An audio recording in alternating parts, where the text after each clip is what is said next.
बिस्मिल्लाहिर्रहमानिर्रहीम। नाज़रीन अस्सलाम वालेकुम, मैं हूं इमरान वसीम। नाज़रीन, कप्तान का अपना ओपनर खिलाड़ी कप्तान पे फट पड़ा है, बल्कि यूं कहें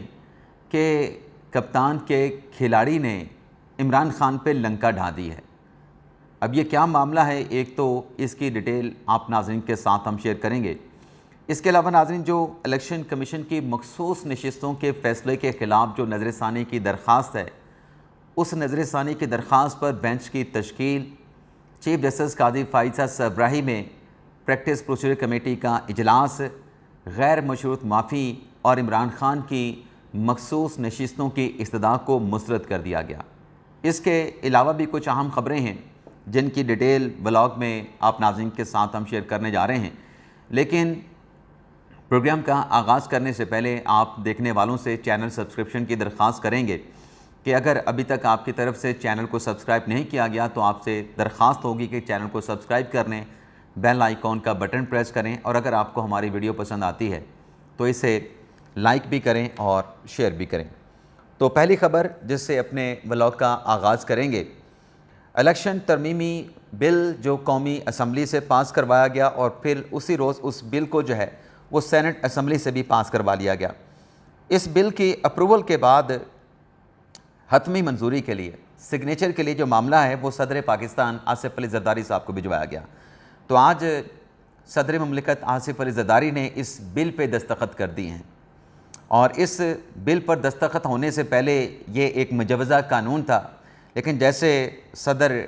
आसिफ जरदारी ने इस बिल पे दस्तखत किए तो ये कानून बन गया। अब ये कानून जो है वो सदर के दस्तखत के बाद दोबारा सेनेट सेक्रेटेरिएट को भिजवा दिया गया है और अब पार्लियामेंट की जानिब से इसका गज़ट नोटिफिकेशन जो है वो जारी किया जाएगा और फिर ये कानून जो है फुल फोर्स के साथ जो है वो फौरी तौर पे 2017 से अमल दरामद हो जाएगा। अनटिल अनलेस जो पाकिस्तान तहरीक इंसाफ की जानिब से इस कानून को सुप्रीम कोर्ट में चैलेंज किया गया बैरिस्टर गौहर अली ख़ान की तरफ से, और उसमें सलमान अकरम राजा की जानिब से जो है बतौर वकील अपनी खिदमात जो हैं वो बैरिस्टर गौहर अली ख़ान साहब को दी गई। अब ये कानून जो है इसका जुडिशल जो रिव्यू है वो सुप्रीम कोर्ट ऑफ पाकिस्तान कर सकती है, लेकिन जो दरख्वास्त नाज़रीन सुप्रीम कोर्ट में आई है, इस दरख्वास्त की अगर हम बात करें तो इस दरख्वास्त पे जो बेंच बनाने का फ़ैसला करना है वो प्रैक्टिस एंड प्रोसीजर कमेटी ने करना है, जिसमें चीफ जस्टिस काजी फ़ाइज़ ईसा हैं, जिसमें जस्टिस मंसूर अली शाह साहब हैं, जिसमें जस्टिस मुनीब अख्तर हैं। अब इस दरख्वास्त पर बेंच की तश्कील का क्या मामला है, उस पर आने से पहले जो नज़रसानी की दरख्वास्त है इलेक्शन कमीशन की, उसमें कुछ और अहम पॉइंट सामने आए हैं और इलेक्शन कमीशन के ज़राए की जानिब से कुछ अहम ब्रीफ भी दिया गया है। वो ब्रीफ क्या है, नए पॉइंट्स क्या हैं, वो आपकी खिदमत में पेश करके फिर काजी फ़ाइज़ साहब की सरबराही में जो प्रैक्टिस प्रोसीजर कमेटी का इजलास है उसकी कहानी, उससे जुड़ी जो डिटेल हैं वो भी आपके साथ हम शेयर करेंगे। इस नाज़रीन नज़रसानी की दरख्वास्त में एक तो ये कहा गया है कि ये जो सुप्रीम कोर्ट का गैर कानूनी फ़ैसला है, इलेक्शन कमीशन के ज़राए की ब्रीफिंग में कहा गया है कि जो सुप्रीम कोर्ट का गैर कानूनी फ़ैसला है और इसमें दिए गए जो अहकामात हैं वो अदालती अख्तियारात से तजावुज़ हैं। अदालत के पास अख्तियार नहीं था, जुरिसडिक्शन नहीं थी, लेकिन उसके बावजूद ये गैर कानूनी फ़ैसला दिया गया और आगे चल के कहा गया है कि ऐसी कोई किसी मदाखलत का कोई गुंजाइश या कोई जगह नहीं थी आइन में और ना ही कानून में। और आगे चल के नाज़रीन आइन के आर्टिकल 4 का हवाला दिया गया है। आइन के आर्टिकल 17, 51,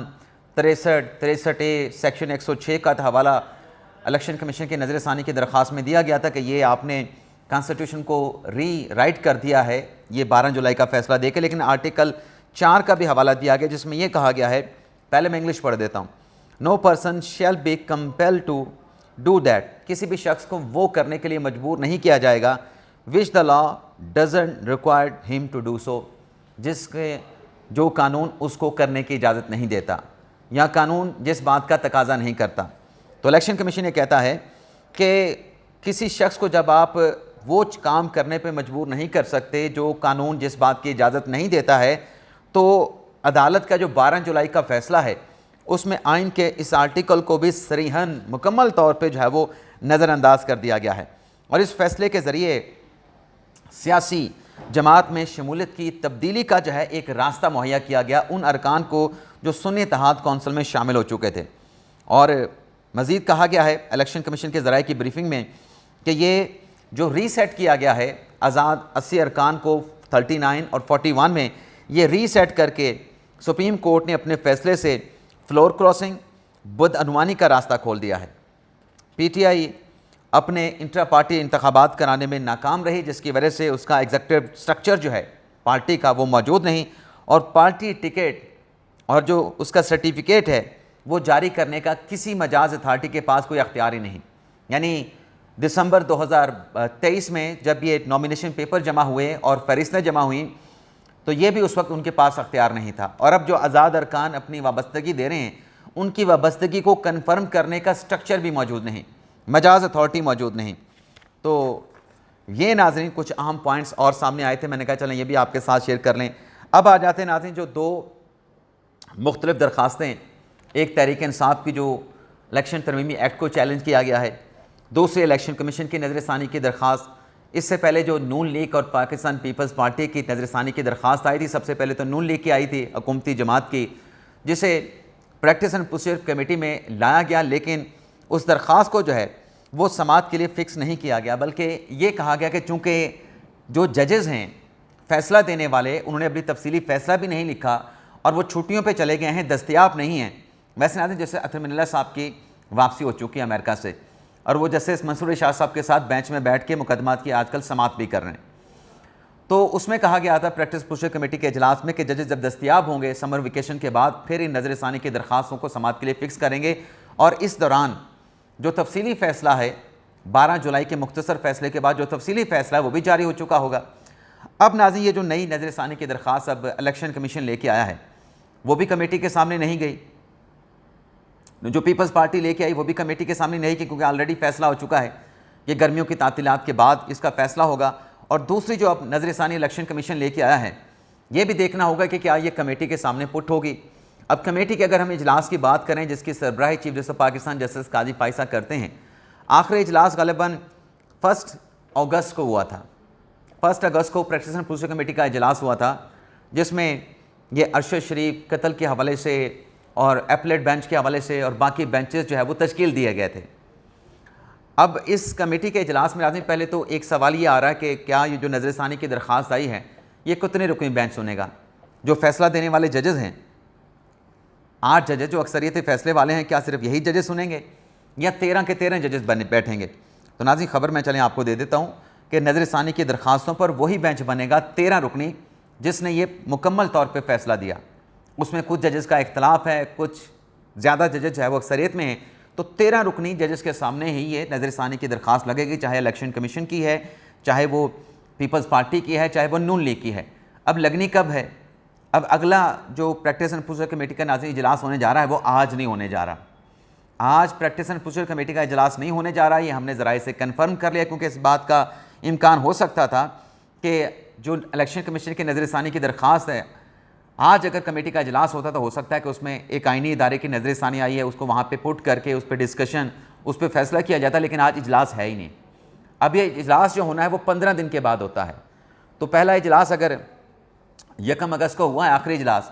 तो 2 हफ्तों के बाद अगला इजलास ज़ाहिर सी बात है कि 15-16 अगस्त को होगा। 14 अगस्त को तो छुट्टी होगी, या 13 अगस्त को होगा, या 15 या 16 अगस्त को होगा। तो उसमें इन नज़रसानी की दरख्वास्तों के ऊपर हो सकता है कि दोबारा एजेंडे पर ला के इनके हवाले से कोई फ़ैसला किया जाए। अच्छा, ना सिर्फ इसका फ़ैसला होगा, ये तो मैंने आपको कह दिया कि 13 रुकनी बेंच ही बनेगा, बल्कि जो तहरीक इंसाफ की दूसरी दरख्वास्त है इलेक्शन तरमीमी एक्ट के खिलाफ, वो भी प्रैक्टिस एंड प्रोसीजर कमेटी के एजेंडे में शामिल की जाएगी।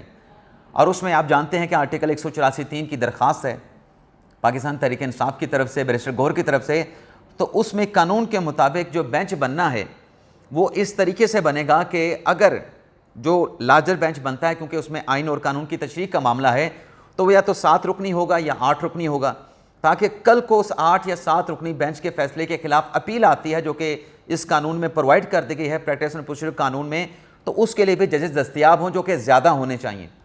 ये भी हो सकता है कि जब कमेटी में जाए, बजाय इसके कि 7 रुकनी या 8 रुकनी बेंच बनाने के बजाय फुल कोर्ट बना दी जाए। ये भी ऑप्शन मौजूद है कि एक ही मरतबा तमाम जजेस की राय आ जाए, क्योंकि 2 फेजेस में तो ये होता है कि अगर आप 7 रुकनी बेंच बनाएंगे, 8 रुकनी बेंच बनाएंगे, तो पहले फेज़ में उन जजेस की राय आ जाएगी। अगर उससे कोई एग्रीव होगा तो फिर वो अपील में आ जाएगा। फिर बाकी जो 8 बचेंगे, 9 बचेंगे या 10 बचेंगे, उनकी दूसरी फेज़ में राय आ जाएगी। लेकिन जब फुल कोर्ट बन जाएगा तो फिर तमाम जजेस की राय जो है वो एक साथ आ जाएगी और फिर वहाँ पे अपील का जो ऑप्शन है, जो राइट है, वो एक्सरसाइज करना जो है वो ख़त्म हो जाएगा, क्योंकि तमाम जजेस जो है फुल कोर्ट में बैठे होंगे। तो ये जो दोनों दरख्वास्तें हैं ये फौरी तौर पे समाअत के लिए लगते हुए नज़र नहीं आ रही, क्योंकि कमेटी का इजलास नहीं होने जा रहा। कमेटी का इजलास जो है वो चंद रोज़ के बाद होगा, एक हफ्ते के बाद होगा। एक तो ये जो सोशल मीडिया पे चल रही हैं, तो मैंने कहा ये क्लियर कर दूँ। एक और वजाहत भी है, मैंने एक व्लॉग में, सुबह के व्लॉग में, कल के व्लॉग में बताया कि बुशरा बीबी साहबा ने 190 मिलियन पाउंड केस में 265A की दरख्वास्त दायर कर दी है। तो वो मेरी बोलने की गलती थी, वो 265A नहीं 265K है, CRPC का सेक्शन है। तो वो मैंने कहा चलें वो भी उसकी भी दुरुस्तगी कर दें। इसके अलावा नाजरीन, इमरान खान साहब के किस खिलाड़ी ने लंका ढाई है, तो इस खबर पर आने से पहले बुशरा बीबी साहबा ने जो इस्लामाबाद हाई कोर्ट में दरख्वास्त दायर की थी कि उनकी जो इद्दत निकाह की इसमें रिहाई हुई है, रिहाई के बाद जब उनको अडयाला जेल से रिहा किया जा रहा था तो अडयाला जेल के जो हुकाम थे, जो अफसरान थे, उनकी तरफ से ज़्यादती की गई, उनकी तरफ से धक्के दिए गए, तशद्दुद का निशाना बनाया गया और रिहा भी नहीं किया गया, गैर कानूनी तौर पर फिर किसी और केस में गिरफ्तार कर लिया गया। आज इस्लामाबाद हाई कोर्ट के जो जज हैं अरबाब मोहम्मद ताहिर साहब ने इस केस की समाअत की है। एडवोकेट लतीफ़ खोसा पेश हुए हैं। इस दरख्वास्त पर स्टार ऑफिस के एतराज़ात हैं जो कि जज साहब ने रिमूव कर दिए हैं,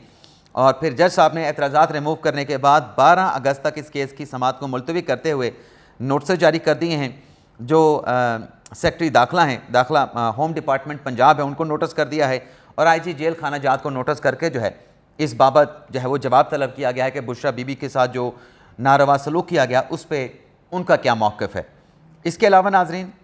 फवाद चौधरी साहब जिनके खिलाफ आज मुकदमा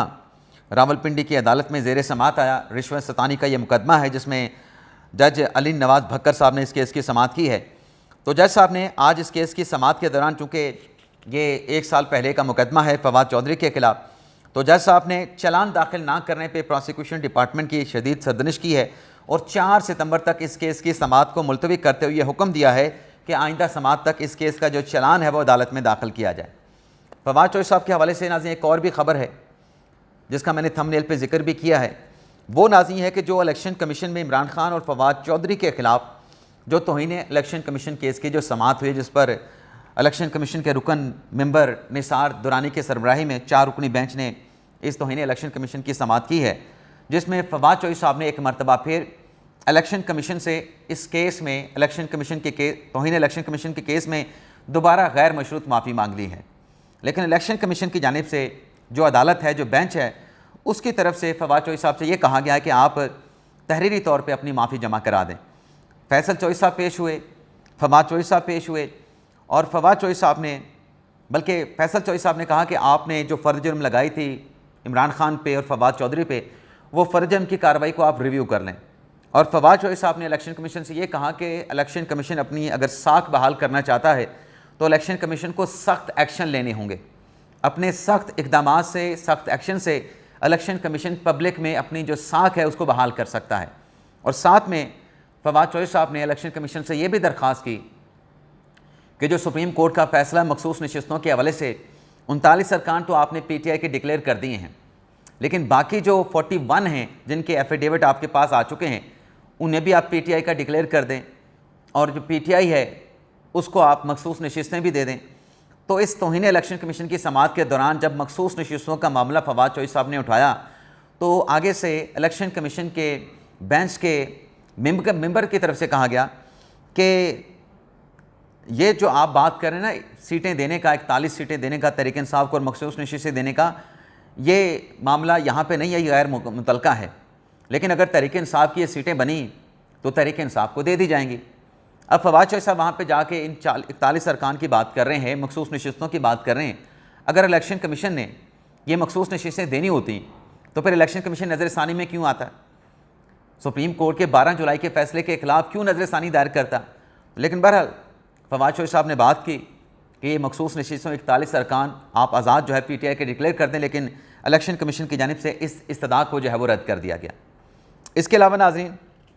शेख रशीद साहब जो कि बड़े ख्वाहिशमंद हैं, अगस्त का महीना है, 14 अगस्त को जश्न आज़ादी का जश्न है, तो शेख रशीद साहब लाल हवेली पे 13 अगस्त को जो है वो जलसा करना चाहते हैं, सियासी इज्तिमा करना चाहते हैं, तो रावलपिंडी के डिप्टी कमिश्नर को दरख्वास्त शेख रशीद साहब ने दी कि 13 अगस्त को लाल हवेली के बाहर उनको जलसा करने की इजाज़त दी जाए, लेकिन रावलपिंडी की इंतज़ामिया की जानिब से शेख रशीद साहब की दरख्वास्त को रद्द कर दिया गया और 13 अगस्त को लाल हवेली के मकाम पर जलसा करने की इजाज़त देने से जो है वो इनकार कर दिया गया। और जवाब यह दिया गया कि इस वक्त जो अमन व अमा की सूरत हाल है, जो सिक्योरिटी की सूरत हाल है, उसके पेश नज़र आपको ये जो जलसा है ये करने की इजाज़त नहीं दी जा सकती है। अब आ जाते हैं नाज़रीन, जो कप्तान के अपने खिलाड़ी ने और ओपनर खिलाड़ी है उसने कैसे इमरान खान साहब पे फट पड़े हैं और इमरान खान साहब पे लंका ढा दी है। 34 सेकंड की नाज़रीन एक वीडियो है जो मैं आपको सुनाने जा रहा हूँ, दिखाऊंगा भी साथ में, और उसमें देखें कितने बेहतरीन अंदाज में इस वक्त की जो तहरीक इंसाफ है उसकी उन्होंने शक्ल बयान कर दी है कि आजकल तहरीक इंसाफ दरअसल कौन सी सियासी जमात बन चुकी है। और ये ओपनर खिलाड़ी नाज़रीन जो अमेरिकन चैप्टर है पाकिस्तान तहरीक इंसाफ का, उसके अहम खिलाड़ी हैं, अहम रहनुमा पता नहीं थे या हैं, साजिद तारड़ साहब हैं, जिनके डोनाल्ड ट्रंप के साथ भी बड़े अहम ताल्लुकात हैं, बड़े करीबी ताल्लुकात हैं। और पीटीआई के साथ जब हुकूमत थी इमरान खान साहब की, तो तब इन्होंने ट्रंप के साथ इमरान खान साहब के मामलात को, ताल्लुकात को, राब्तों में जो है अपना किरदार अदा किया था। अब ये सुने कि साजिद तारड़ साहब क्या कह रहे हैं कि पीटीआई दरअसल क्या बन चुकी है। किस तरह हो सकता है, और देखें, लेकिन अफसोस की बात है, मैं किस तरह आपको बताऊं कि किस तरीके से इस वक्त ये रिलीजियस कल्ट बन चुका है। This is not a political movement anymore, बिल्कुल this is religious. Sajid Tarar कह रहे हैं कि रिलीजियस मूवमेंट बन चुका है, ये सियासी जमात नहीं है। आगे सुने। और आपके साथ कहूंगा कि पाकिस्तान के अंदर रिलीजियस कल्ट ही हमेशा आगे, जिस तरह मुझे आप ये बताएं, शुभ साहब से जो फूंकों से कैंसर का इलाज, जो फूंकों के साथ कर रहे थे ओपन हार्ट सर्जरीज, अब बिल्कुल उस तरह बच्चे जाके जुमान पार्क के गेट को चूम रहे हैं। एक बंदा ऑक्सफोर्ड ग्रेजुएट है, उसका नाम आज मुर्शिद पाक है। ये मैं नहीं कह रहा जी, ये साजिद तारड़ साहब कह रहे हैं कि जो बंदा ऑक्सफोर्ड का ग्रेजुएट है उससे अब पीर बना लिया गया है, पीर और मुर्शिद बना लिया गया है, और उसके घर जमान पार्क के जो दरवाजे हैं, जो दरो दीवार हैं, उनको चूमा जा रहा है। यानी रिलीजियस कल्ट कह रहे हैं इमरान खान साहब की जमात के अपने रहनुमा साजिद तारड़ साहब पाकिस्तान तहरीक इंसाफ को। इजाज़त चाहते हैं नाज़रीन, अल्लाह हाफिज़।